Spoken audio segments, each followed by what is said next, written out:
Okay तो नमस्ते आदाब सत श्री अकाल, मैं हूं सीए संकल्प कांस्टिया। सो सितंबर 25 के रिजल्ट्स आ गए हैं and the results of CA final have been pretty much decent. Already कुछ मेंबर्स ने ट्वीट करना चालू कर दिया है दैट यार 25% रिजल्ट आया है, बहुत आंखों में आ गया है सीए फाइनल का रिजल्ट एक्चुअली। तो इस बार तो पेपर एकदम डिफिकल्ट ही निकलेगा and so on and so fourth. Anyways, as students of chartered accountancy examination, we are any which case prepared for the next level.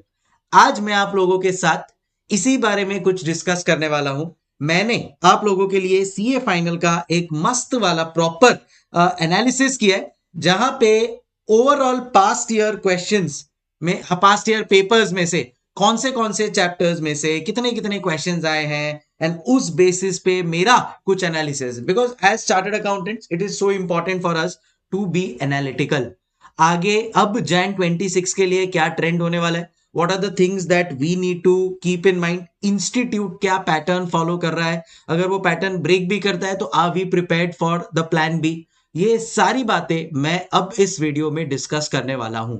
So paper easy आए, average आए, difficult आए, I have to be prepared for the best for myself. Specially CA final AFM के लिए मैं आप लोगों की इतनी अच्छी तैयारी करवा दूंगा एग्जाम आने तक that you will be confident for this subject.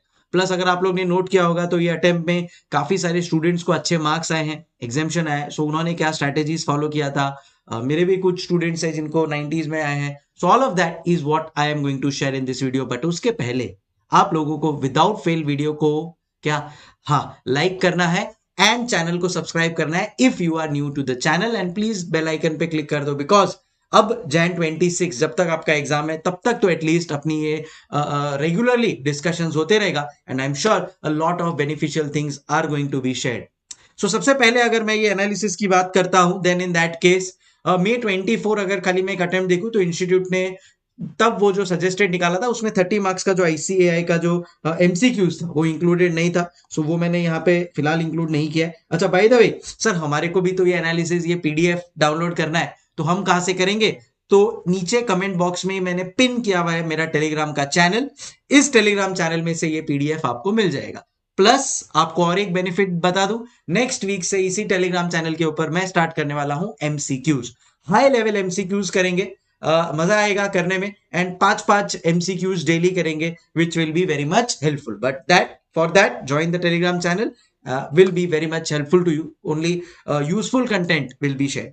So अब यहां पे आ रहा हूं मैं एक एनालिसिस जो मैंने किया है टॉप 4। देखो, एक अपन लोग ने ना मटेरियल कॉस्टिंग किया हुआ इंटर में, उसमें एक एबीसी एनालिसिस आता है कि भाई कौन से एकदम इंपॉर्टेंट चैप्टर्स है जिसको इंस्टीट्यूट टेस्ट कर रहा है। सो ये एक, ठीक है, प्रॉपर एनालिसिस के बेसिस पे मैं आप लोगों को बता रहा हूं कि कौन से इंपॉर्टेंट क्वेश्चंस है जो इंस्टीट्यूट पूछता है एंड उसमें मैंने ये 4 चैप्टर्स हाईलाइट किए हैं: mutual funds, portfolio management, security valuation and derivatives. ये 4 इंस्टीट्यूट के आप समझ लो फेवरेट है।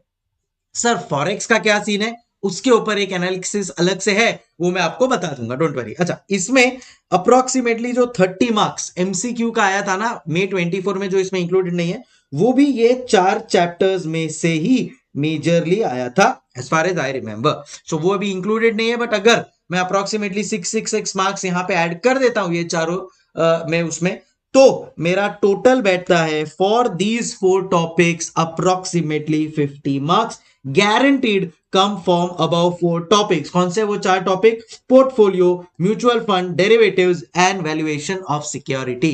सो अगर आप इन चारों टॉपिक में किसी में भी वीक हो then in that case please pull up your socks and ensure कि ये चारों टॉपिक्स अच्छी तरह से कर लो अगर आपको एग्जामिशन क्रॉस करना है इस सब्जेक्ट में। तो मैं आपको बता देता हूं एग्जामिशन क्रॉस करने का क्यों इतना इंपॉर्टेंट है। मेरी एक स्टूडेंट है, प्रियंका नाम है उसका ये रिजल्ट देखो, उसको अप्रोक्सीमेटली 45 मार्क्स आया फाइनेंशियल रिपोर्टिंग में, उसको एडवांस्ड ऑडिटिंग में आया 45 मार्क्स एंड उसको एएफएम में आया 60 मार्क्स। टोटल हो गया 152 है, तो आई थिंक 46 है एंड यहां पे अप्रोक्सीमेटली 60 मार्क्स है इन एएफएम।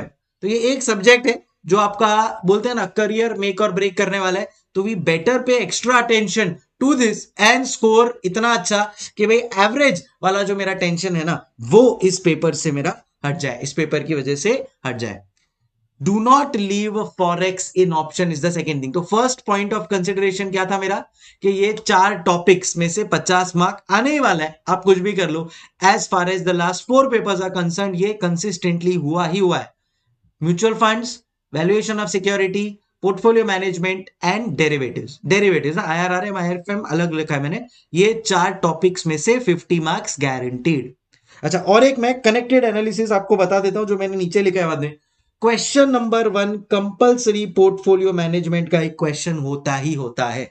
तो ये अगेन मैं जब बना रहा था यही सब चीजें मुझे रियलाइज हुई, and as a student I am sure आप लोग भी एनालिसिस करते। अब आप लोग कहाँ इतना टाइम डालोगे, आपके पास तो टाइम नहीं है, तो इसके लिए मैंने सोचा क्यों ना ये एनालिसिस आप लोगों के लिए कर दूं। अच्छा लगा हो तो कमेंट पे जरूर बताना that yes it was helpful. So 1A दिखा, क्वेश्चन 1A दिखा, केस सिनारियो 1 दिखा, question 1A। So all of this portfolio management का पार्ट है, right. So very very important point here to be covered इस portfolio management के formulas सारे के सारे एकदम क्लियर होने चाहिए, ठीक है, क्योंकि एग्जाम में आपको फॉर्मूलाज भी लिखकर आने, अंटिल अनलेस अगर एमसीक्यू में आता है तो डायरेक्ट एप्लीकेशन भी चलेगा। अच्छा सर, फॉरेक्स को ऑप्शन में छोड़े तो चलेगा क्या? आप मेरे को आपको एक एनालिसिस बता दो, उसके बाद आप ही डिसाइड करना कि आपको फॉरेक्स ऑप्शन में छोड़ना है कि नहीं। ये रहा फॉरेक्स, ठीक है, ये रहा आपका प्यारा सा फॉरेक्स। आप लास्ट 2 अटेम्प्ट देख लो।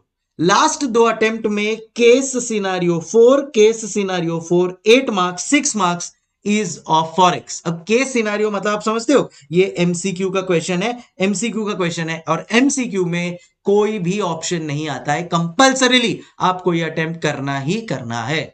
इनफैक्ट लास्ट अटेम्प्ट में तो क्वेश्चन नंबर 1 में भी वो लोग ने कंपल्सरी में भी पूछ लिया, तो almost 10 marks in the last attempt were from the chapter forex.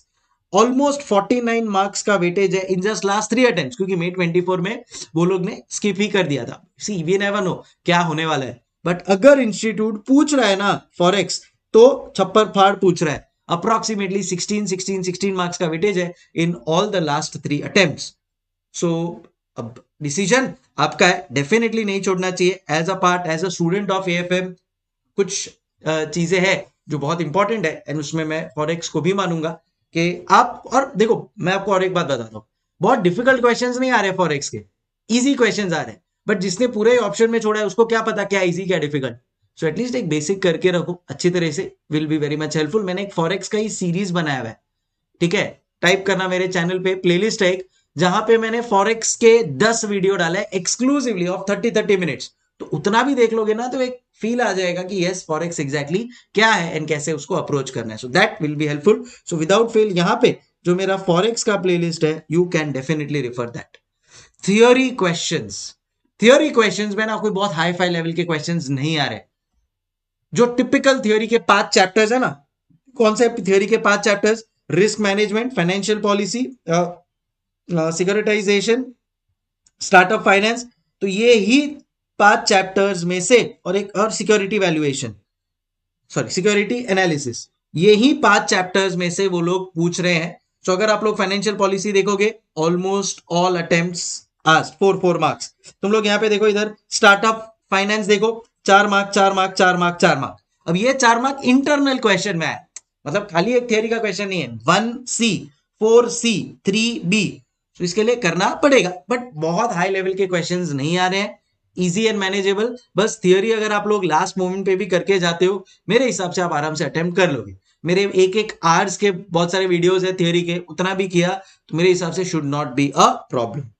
IRRM, advance capital budgeting, mergers and acquisition, all attempts में पूछा है बट फॉर लेस मार्क्स। सो इसके लिए आप उसको थोड़ा बहुत, मतलब एकदम भी, मतलब ये 4 जो है वो तो एकदम, मतलब आप लोगों को इन एंड आउट पता होना चाहिए। तो advance capital budgeting, mergers and acquisitions and IRRM, जितना मॉड्यूल में उतना भी अगर ढंग से करके जाओगे, मेरे हिसाब से you will be able to manage, ठीक है। सो ये भी एक चीज आप लोग ध्यान में रख सकते हो। हाँ, फिर बाद में हाँ, as far as paper level, May 24 paper was easy, ये भी मैं बता दूंगा आपको. फिर November 24 paper was difficult. Now why it was difficult? Because इसमें रिवर्स लेवल क्वेश्चंस थे. अच्छा, रिवर्स लेवल क्वेश्चंस को कैसे सॉल्व करते हैं, उसका एक ही ट्रिक है. नॉर्मल क्वेश्चन की तरह उसको ट्रीट करो, जो मिसिंग फिगर्स है उसको पुट अप करो and you will be able to manage. नवंबर 24 के कुछ डिफिकल्ट वाले क्वेश्चंस थे. अगर आपको चाहिए कि ये मैं एक यूट्यूब वीडियो बनाऊं इसका, definitely I will be more than ready. Depends कि आप लोगों को इसका रिक्वायरमेंट है, then yes I will. May 25 and September 25 I will put it in average category. But average category में भी कहीं ना कहीं कुछ ट्विस्ट एंड टर्न्स आते हैं, सेम क्वेश्चंस नहीं आते, थोड़ा बहुत नंबर्स चेंज होता है. तो वहां पे आप अपने आप को कैसे मैनेज करते हो makes the whole difference. So theory is being asked for 85 marks. So approximately 85% portion practical का होता है, around 10 to 15% portion theory का होता है. Study based on phase wise. मैंने आप लोगों को हमेशा कहा है that please ये सब्जेक्ट को phase wise पढ़ना स्टार्ट करो, it will make a big difference. Phase 1 is mutual funds portfolio valuation of security. ये मैं कब से बोल रहा हूं. अब आप लोग ने एनालिसिस भी देख लिया यार, ये तीन में से ऑलमोस्ट 50 मार्क्स का आ रहा है ये तीन, और ये फेज 2 का 4. सो 35 यहां पे, 35 यहां पे, 70 मार्क्स तो यही कवर कर रहा है. सो प्लीज पहले फेज 1 कंप्लीट करो कॉन्फिडेंट. फेज 2, फेज 3, फेज 4 कुछ भी ऑप्शन में छोड़ने का तो ज्यादा सोचना ही मत. बट हाँ, अभी जैसे derivative, mutual fund, portfolio valuation of security एकदम अच्छे से करके जाना है. IRRM, advance capital budgeting, mergers and acquisitions, जितना अपना मॉड्यूल में है उतना भी किया, एक दो बार अच्छे तरह से देख लिया, टेंशन नहीं है. सो ये एक आप लोग स्मार्ट प्ले कर सकते हो, that will help you out. Please ये प्लेलिस्ट को फॉलो करो. ये प्लेलिस्ट इधर क्लिकेबल है, तो जैसे ये प्लेलिस्ट पे क्लिक करोगे, मैं कमेंट बॉक्स पे भी डाल देता हूँ ये प्लेलिस्ट. इस पे मैंने सारे के सारे जो डिफिकल्ट क्वेश्चंस है ना वो करवाए हुए, will be very much helpful to you. Case scenario is also from top 4 topics. तो अभी जो आप लोगों के केस सिनारियो आता है ना, ये देखो, case scenario 3, case scenario 4 security valuation. ठीक है, केस सिनारियो 1 पोर्टफोलियो मैनेजमेंट. ये देखो, case scenario 2, case scenario 2 mutual funds, case scenario 3, case scenario 2, case scenario 3 derivatives. So यहां पे भी आप लोगों को काम आने वाला है ये टॉप 4 टॉपिक्स. थियरली majorly asked as a sub part of all questions, वो मैंने आप लोगों को बताया था. कॉमन मिस्टेक ऑफ स्टूडेंट्स जो ऑब्जर्व किया गया है, सबसे पहले है टाइम मैनेजमेंट. टाइम मैनेजमेंट यानी पेपर 100 मार्क्स अटेम्प्ट करना. इसको सॉल्व करने के लिए क्या करने का, मॉक टेस्ट दे दो, इंस्टीट्यूट का दे दो, कोई पास्ट ईयर क्वेश्चन कर लो, कोई प्रॉब्लम नहीं है. बट एटलीस्ट 2 पेपर लिखना ही है, तो ही 100 मार्क्स अच्छे से अटेम्प्ट हो पाएगा. Ignoring the step marking. Step marks होता है, कई बार अपने को लगता है यार पूरा समझ नहीं आ रहा है, थोड़ा ही आ रहा है, करूं कि नहीं करूं. अरे कर भाई, स्टेप मार्किंग का भी मार्क्स होता है. कौन बोला एंड आंसर ही चाहिए सब में? कुछ में एंड आंसर तक पहुंचोगे, कुछ में स्टेप मार्किंग भी करो प्लीज, उसका मार्क्स होता है.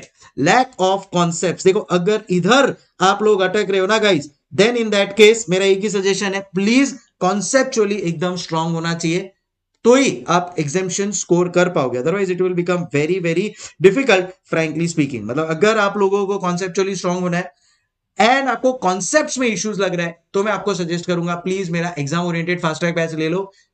अराउंड 30 डेज 130 आवर्स में पूरा का पूरा कॉन्सेप्चुअली तो एकदम तोड़ हो जाओगे. फिर जितना अच्छी तरह से प्रैक्टिस कर पाओगे, ऑब्वियसली ये क्लास में मैंने मोर देन 200 सम्स करवाए सॉल्विंग के साथ, तो आपका हो ही जाएगा.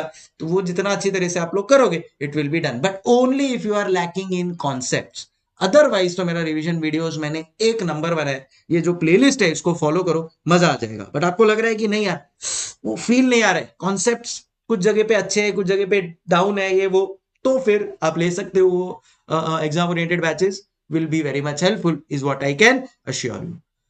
लास्ट 4 अटेम्प्ट में जो मेरा ऑब्जर्वेशन है वो ये भी है, इंस्टीट्यूट अपने ही मटेरियल से मेजरली चेक कर रहा है. यानी मॉड्यूल, आरटीपी, एमटीपी, पीवाईक्यू ढंग से कर लो, खाली नंबर्स चेंज हो रहा है, बट उसी में से पूछी जा रही है चीजें. So that is what ICAI is doing. फिर भी आपको कुछ और मेरे से कुछ एडिशनल एडवाइस चाहिए, you can just drop me a WhatsApp here and I will be happy to help you all. By the way, the exam oriented batches are available in Hindi and full English as well, up to you. So ये एक analysis I am sure काफी helpful रहा होगा आपको. Telegram channel के ऊपर share कर रहा हूँ, एंड अगर ऐसे सब वीडियोस चाहिए so please ensure to like and share it with your friends जिनके लिए ये काफी useful, helpful हो सकता है. A lot of effort goes into making all of these analysis and things. So hope you appreciate all of this. ठीक है, चलो, टाइम फॉर मी टू से हasta la vista. ऐसी चीजों के साथ मिलते रहूंगा आप लोगों के साथ डेली। एंड कुछ और आपको मेरी तरफ से चाहिए, the comment box is open for you. Thank you so much, keep smiling, take care, bye.